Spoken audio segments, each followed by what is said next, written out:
Hello guys, இன்னைக்கு நான் பார்க்க போகிற சீரிஸோட பேர் the good bad mother episode 6. இதுக்கு முன்னாடி போட்ட சீரிஸ் பார்க்கலாம் பார்த்துட்டு வந்துருங்க. இதுக்கப்புறம் போகிற சீரிஸ் பார்க்குறதுக்கு எங்கள் சேனலுக்கு சப்ஸ்கிரைப் பண்ணி வச்சுக்கோங்க. போன எபிசோடில் சியோட ஆளுங்கெல்லாம் ஹீரோட கபர்டில் ஒளிஞ்சிருந்ததை காமிச்சிருந்தாங்கல்ல. இப்போ அவங்க எப்படி உள்ளே வந்தாங்கன்னு காமிக்கிறாங்க. கிம்மை பிளாக்மெயில் பண்ணுறதுக்கு ஹீரோ நிறைய எவிடன்ஸ்லாம் வச்சிருப்பான்ல, அதை தேடி எடுத்துகிட்டு வர சொல்லித்தான் சியோ இவங்களை அனுப்பியிருப்பாரு. அவங்க வீட்டில் யாருமே இல்லாதப்போ உள்ள வந்து எல்லா இடமே இந்த எவிடன்ஸ்லாம் தேடுறாங்க. அவங்க தேடிட்டு இருக்கும்போது ஹீரோ அங்கே வந்துடுறான். உடனே அவங்க கபர்டுக்கு அப்போ ஒழிஞ்சுக்கிறாங்க. அவங்க வீடு ஃபுல்லாக சர்ச் பண்ணதால எல்லாத்தையுமே கலைச்சி போட்டு வச்சிருப்பாங்க. ஹீரோ அதை பார்த்து ஷாக் ஆயிரான். அதை அந்த பன்னிக்குட்டி தான் பண்ணிச்சு நினைச்சுக்கிறான். கபர்ட்ல இந்த பன்னிக்குட்டி எப்படி ஓப்பன் பண்ணிச்சுன்னு யோசிச்சுக்கிட்டே எல்லாத்தையும் கிளீன் பண்றான். அப்பதான் கிம் அனுப்பினால ஹீரோவை கொலை பண்ண அங்க வருவான். ஹீரோவை கொலை பண்ண அவன் ட்ரை பண்ண அவங்க 2 பேரும் கபர்ட்ல இருந்து வெளியே குதிச்சு அவங்களோட சண்டை போறாங்க. ஹீரோ கொண்டுமே புரியல. வந்து அப்படி வழியோட அவங்களும் ஃபாலோ பண்ணிட்டே போறாங்க. அவன் ஒரு பைக்ல ஏறி போயிடறான். இவங்க கார்லயே ஃபாலோ பண்றாங்க. அப்படியே அவங்க சேஸ் பண்ணிட்டு போக அந்த பைக்ல வந்தவன் கிம்முக்கு கால் பண்ணி ஹீரோவை நான் கொல்ல முடியல, அதுக்குள்ள 2 பேர் வந்து தடுத்துட்டாங்கன்னு சொல்றான். அதை கேட்ட ஒரு கோவம் ஆயிராரு. இங்க ஹீரோட நம்ம வீட்டுக்கு வந்துட்டு வீடு ஃபுல்லா குப்பையா இருக்கிறத பார்த்துட்டு என்ன ஆச்சுன்னு கேக்குறாங்க. அவன் 3 பேர் வந்தாங்க, கையில கத்திலாம் வச்சிருந்தாங்க, நம்ம கபர்ட்ல தான் ஒளிஞ்சிருந்தாங்கன்னு அழ ஆரம்பிச்சிடறான். அதுக்கு அவன் அம்மா, சோ கபர்ட்ல இருந்து வந்தவங்க தான் இந்த குப்பையெல்லாம் பட்டாங்கன்னா நம்பணுமா, பொய் சொல்லாமல் இதை கிளீன் பண்ணிட்டு சொல்லிட்டு கத்துறாங்க. இங்க சியோட ஆளுங்க அவர்கிட்ட வந்து எல்லாத்தையுமே சொல்ல அவர் இந்த எவிடன்ஸ் எல்லாம் எங்கிட்ட கேக்குறாரு. அவங்க அந்த சின்ன ஊருக்குள்ள யாருக்கு தெரியாம உள்ள போறது ரொம்ப கஷ்டமா இருக்கு, நான் கண்டுபிடிச்சிடும்னு சொல்றாங்க. அவர் அவங்க கிட்ட கோமா, எனக்கு வெயிட் பண்ணதுக்குலாம் டைம் இல்ல, எலெக்ஷன்ஸ் வர நாளைக்கு இவன் என்ன வேணா பண்ணுவான், அவன் தான் ஹீரோ கொலை பண்ணவும் ட்ரை பண்ணிருக்கான், உடனடியாக எவிடன்ஸை கண்டுபிடிச்சிட்டு எங்கிட்ட கொண்டு வாங்கன்னு சொல்லிட்டு போறாரு. இங்க சாம கட்டுறாங்க. லாஸ்ட் டைம் நம்ம ஒர்க் பண்ண ரெஸ்டாரண்ட்ல ஒரு பெரிய பிரச்சனை பண்ணிருப்பான்ல, இப்ப அவனை பக்கத்து ரெஸ்டாரண்ட் ஓனர் வராரு. அவன்கிட்ட உன்னை பார்த்தாலும் எனக்கு கடுப்பாகுது, உன்னை கட்டி கடலை தான் போடணும், ஆனா கடலை இது குப்பை போடுறேன்னு பேசாம இருக்கேன்னு சொல்றாரு. அப்படியே நேற்று ராத்திரி மட்டும் உன்னால எவ்வளவு நஷ்டம் ஆச்சு தெரியுமா, என்னோட ஹோட்டலோட மரியாதையே போச்சு, அதனால எங்களுக்கு ஒன்று பணம் கொடு இல்லைன்னா அடிய வாங்கன்னு சொல்லி அவனை போட்டு அடிக்கிறாங்க. அவங்க அடி பொறுக்க முடியாம அவன் கடலை குதிச்சு தப்பிச்சிடுறான். அவங்களும் எதுக்கு இந்த குளிர்ல கடலுக்கு குதிக்கணும்னு அவனை விட்டுறாங்க. அப்படியே சாம் இந்த குளிர்ல எப்படியோ நீந்தி கரைக்கு வந்துடுறான். இங்க ஹீரோ நீங்க நடந்து நினைச்சு பார்த்துட்டே இருக்கான். இப்போ காலையில காட்டுறாங்க. ஹீரோ வீட்டுக்கு பக்கத்துல புதுசா ஒரு நெய்பர் வந்திருப்பார்ல, அவர் ஊர்த்தவரை பார்க்க வராரு. ஊர்த்தலோட வைஃப் மாஸ்க் போட்டு காவதுறக்க அவர் பயந்து போயிடாரு. உடனே சத்தம் கேட்டு ஊர்த்தலவெல்லாம் அங்க வராரு. அவரை பார்த்துட்டு நீங்க யாருன்னு கேட்க அவர் விசிட்டிங் கார்டுல கொடுத்து நான் ஒரு சிங்கர்னு சொல்றாரு. அவர் ஊர்த்தலைவர்கிட்ட கம்ப்ளைண்ட் பண்ண தான் வந்திருப்பாரு. ஆனா ஊர்த்தலைவர் விசிட்டிங் கார்டு அவர் பேரை பார்த்ததும் எனக்கு ஞாபகம் இல்லையா, நம்ம 2 பேரும் ஒண்ணு சிந்தனை படிச்சோன்னு கேக்குறாரு. அப்பதான் அவருக்கும் கொஞ்சம் கொஞ்சமா ஞாபகம் வருது. அவர் உள்ள கூட்டிட்டு போய் வச்சு பேசுறாங்க. ஊர்த்தலைவர் அவர்கிட்ட என்ன பிரச்சனைக்காக என்ன பார்க்க வந்தேன்னு கேட்க அவர் அதை கேட்டு அழ ஆரம்பிச்சிடாரு. இங்க ஹீரோவையும் அவன் அம்மாவையும் காட்டுறாங்க. அவன் அம்மா, நான் வெளியே டவுன் வரைக்கும் போயிட்டு வரேன், நீ வீட்லயே இரு, எந்த பிரச்சனைக்கும் போகாதன்னு சொல்றாங்க. அதே மாதிரி இங்க ஹீரோயினோட அம்மா ஹீரோயின் கிட்ட ஒரு பேங்க் புக்கை கொடுத்து உன் பிசினஸுக்காக இந்த பணத்தை யூஸ் பண்ணிக்கோன்னு சொல்றாங்க. அவர் ரொம்ப சந்தோஷமாயிரா. இங்க ஹீரோட அம்மா வெளியே போன அடுத்த செகண்டே இவன் வீட்டை விட்டு வெளியே வந்துடுறான். அந்த 2 சின்ன பசங்களையும் பார்த்து அவங்கள விளையாடுறதுக்காக ஹீரோயின் வீட்டுக்கு வரான். அப்போ ஹீரோயின் வெளியே போயிட்டு இருப்பா. அவ பஸ் பார்த்ததும் அதை பார்த்துட்டு வெளியோட அவ பர்ஸ் கீழே விழுந்துடுது. ஹீரோ இந்த பர்ஸ் எடுத்துக்கிட்டு பஸ் பின்னாடியே போறான். ஆனா அந்த பஸ் ரொம்ப ஃபாஸ்டா போயிருது. ஸோ உடனே அவன் ஒரு டாக்ஸி நிறுத்துறான். இங்க இப்ப ஹீரோட அம்மா இதுக்கு ஊருக்கு வந்தாங்கன்னு காமிக்கிறாங்க. முன்னாடி ஹீரோ ஒரு சூப்பர்வைசரோட ஃபேமிலியை லஞ்சம் வாங்கி ஏமாந்துருப்பான்ல, அந்த சூப்பர்வைசரோட அம்மா கூட ஹீரோக்கு எதிராக போராட்டம்லாம் பண்ணியிருப்பாங்க. அவங்களை நினைச்சு ஹீரோட அம்மாவுக்கு ஒரு மாதிரி கவலையா இருக்கும். ஸோ அவங்க வீட்டுக்கு தேவையான பொருட்களை எல்லாம் போஸ்ட்ல அனுப்புறதுக்காக டவுனுக்கு வந்திருப்பாங்க. ஹீரோயினும் பிசினஸ் பத்தி பேசுறதுக்காக டவுனுக்கு வந்திருப்பா. இப்ப ஹீரோட அம்மா அவனுக்கு ட்ரெஸ் வாங்குறதுக்காக ஒரு கடைக்கு போறாங்க. அங்க ஒரு ஷூவை பார்த்துட்டு அப்படி நின்றுறாங்க. அந்த ஷூவை பார்த்ததும் ஹீரோவால் நடக்க முடியாதுன்னு நினைச்சு கவலைப்படுறாங்க. அந்த கடைக்கார்கிட்ட எனக்கு கொஞ்ச நாள்ல இந்த ஷூவை நானே வந்து வாங்கிக்கிறேன்னு சொல்றாங்க. இங்க ஊர் தலைவர் அந்த மியூசிக் கம்போசரை கூட்டிட்டு ஹீரோனோட வீட்டுக்கு வராங்க. ஹீரோட அம்மாவும் அவங்க கூட சேர்த்து தான் படிச்சிருக்காங்க போல. அவரை பார்த்து அவங்க ரொம்ப சந்தோஷப்படுறாங்க. ஆனா அவர் திரும்பவும் ஆட ஆரம்பிச்சிடாரு.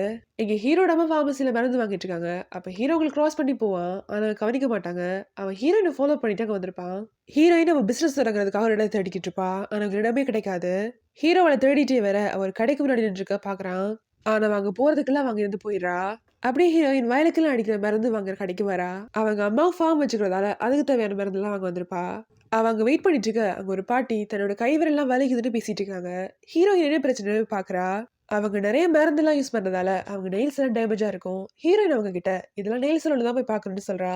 அதுக்கு அவங்க இந்த ஊர்ல நெயில் சலூன்லாம் கிடையாது, நீ இதெல்லாம் நல்லா தானே பாக்குற, நீ ஒரு நெயில் சலூன் ஆரம்பிக்க வேண்டியதான்னு கேக்குறாங்க. நானும் இடம் தேடிட்டு தான் இருக்கேன், ஆனா ஒன்றும் கிடைக்க மாட்டேங்குது, என்னோட பிளான் எல்லாம் ஒரு பெரிய கடைக்குள்ள என்னோட சின்ன கடையை போட்டா 2 பேருக்கும் பிசினஸ் நல்லா போன்னு பாக்குறேன்னு சொல்றா. உடனே அவங்க, அப்ப நீ இந்த கடையில உன்னோட பிசினஸ் ஆரம்பிக்கலாம்ல, இங்க நிறைய பேர் வருவாங்கன்னு சொல்றாங்க. அந்த கடை ஓனருக்கு ஒண்ணுமே புரியல, எங்க எப்படி நெயில் சலூன் ஆரம்பிக்க முடியும்னு கேக்குறாரு. அந்த ஐடியா கிடைக்கிற எனக்கு ரொம்ப சந்தோஷமாயிருது, நான் மாசம் மாசம் உங்களுக்கு வாடகை கொடுத்துறேன், எனக்கு ப்ளீஸ் இந்த இடத்த கொடுத்துருங்கன்னு சொல்றா. அவர் உடனே ஓகேன்னு சொல்லிடாரு. இங்க ஹீரோ அவனோட பர்ஸ் எடுத்துக்கிட்டு எல்லா இடமே அவளை தேடி அழைச்சிட்டு இருக்கான். அப்புறம் திருட அவன் கிட்ட இருந்து பர்ஸ் எடுத்துட்டு ஓடிறான். உடனே ஹீரோ அங்க ஒரு ஆப்பிள் எடுத்து அவன் மேல அடிக்க அவன் அப்படியே கீழே விழுந்துடுறான். பர்சன் கீழே விழுந்துருது. உடனே ஹீரோக்கு அவன் பேஸ்பால் விளையாடுறதுலாம் ஞாபகம் வருது. அவன் அப்படி யோசிச்சுட்டு இருக்க அந்த ஆப்பிள் கடை ஓடி வந்து என் ஆப்பிளே காசு கொடுன்னு கத்துறாரு. அங்க ஏதோ பிரச்சனை நடக்குதுன்னு ஹீரோ அங்க வந்து பாக்குறா. அப்படியே ஹீரோ பார்த்துட்டு ஷாக் ஆயிரா. அவ ஹீரோ கிட்ட என்னாச்சுன்னு கேட்க நீ பர்ச கீழே விழுந்துட்டேன்னு சொல்லி அவன் எடுத்து கொடுக்குறான். அங்க ஹீரோட அம்மா வந்துடுறாங்க. உடனே ஒளிஞ்சுக்கிறான். இவன் 3 பேரும் சேர்ந்து ஒண்ணா வீட்டுக்கு போறாங்க. வர வழியெல்லாம் ஹீரோவை திட்டிட்டே வராங்க. வீட்டுக்கு வந்ததும் ஹீரோயினை தனியா கூப்பிட்டு நான் சின்ன வயசுல இருக்கும்போது அவங்ககிட்ட ஹாஷா நடந்திருக்கு. இது வரைக்கும் சாரி சொன்னதே இல்ல. உனக்கு கவலையா இருக்குன்னு எனக்கு தெரியும்னு சொல்றாங்க. ஹீரோயினுக்கு அதை கேட்ட ஒரு மாதிரி எமோஷனல் ஆயிருது. நீங்க கவலைப்படாதீங்க அவனுக்குலாம் சரியாயிருன்னு சொல்றா. இங்க மியூசிக் டைரக்டர் ஹீரோட அம்மா ஊத்தலவர் எல்லாரும் சேர்ந்து சாமோட அப்பா பார்க்க போறாங்க. அவரும் சேர்ந்து படிச்சிருப்பாரு போல இருக்கு. அவரும் அவர்களை பார்த்து ரொம்ப சந்தோஷமாயிராரு. எல்லாரும் சேர்ந்து பாட்டெல்லாம் படிக்கிறாங்க.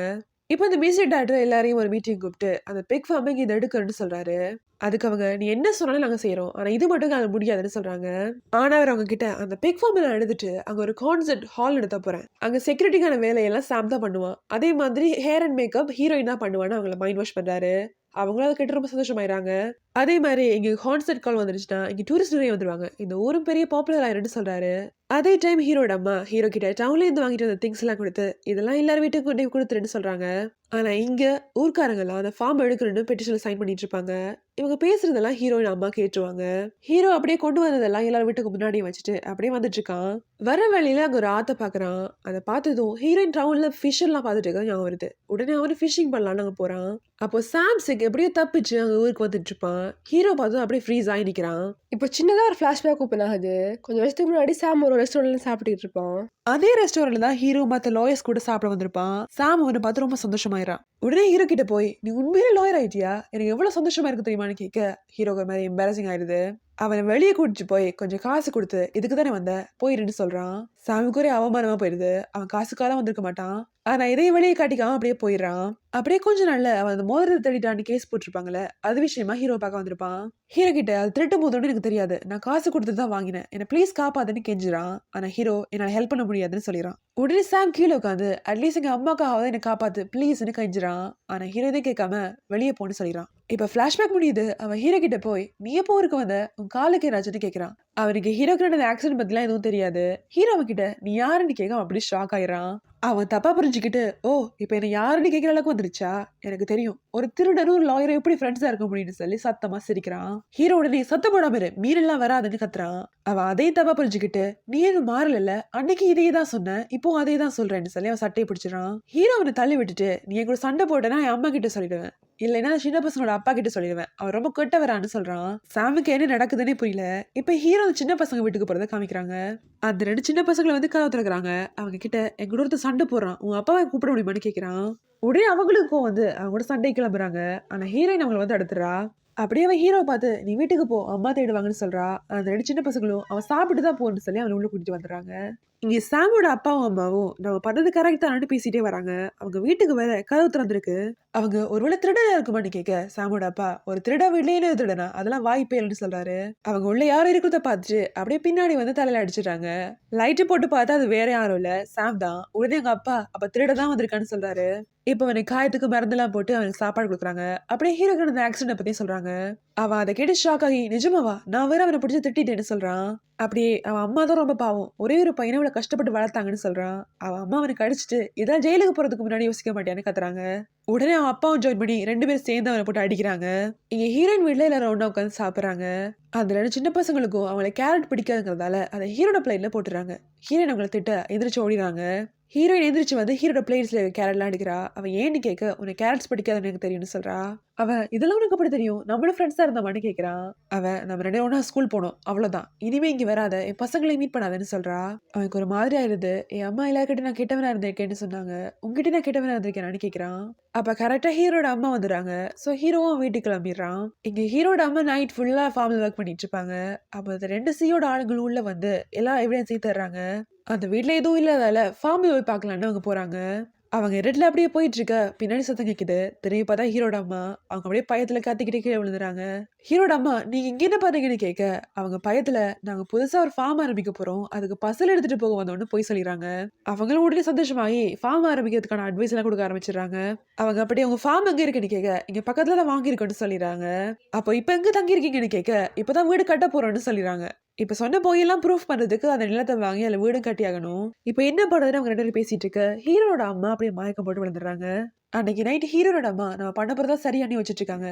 ஏன்னா அவங்க ஹஸ்பண்ட் இருந்த டைம்ல ஹீரோட அம்மா தான் அவங்களுக்கு ரொம்ப சப்போர்ட்டிவா இருந்திருப்பாங்க. இப்ப ஹீரோட அம்மா மயக்கத்துல இருக்கும்போது அவங்களுக்கு ஒரு சின்ன வயசு ஞாபகம் வருது.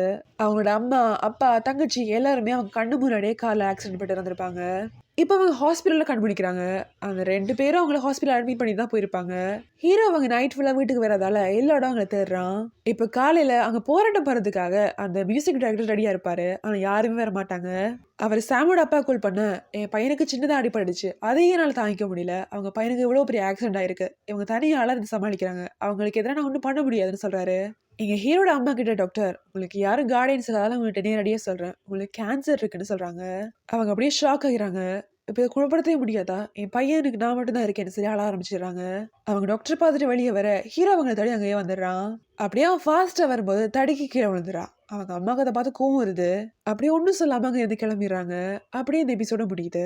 ஓகே காய்ஸ், அடுத்த வீடியோவில் பார்க்கலாம். அதுக்கு முன்னாடி வீடியோக்கு லைக் பண்ணி சப்ஸ்கிரைப் பண்ணி வச்சுக்கோங்க. பாய் பாய்.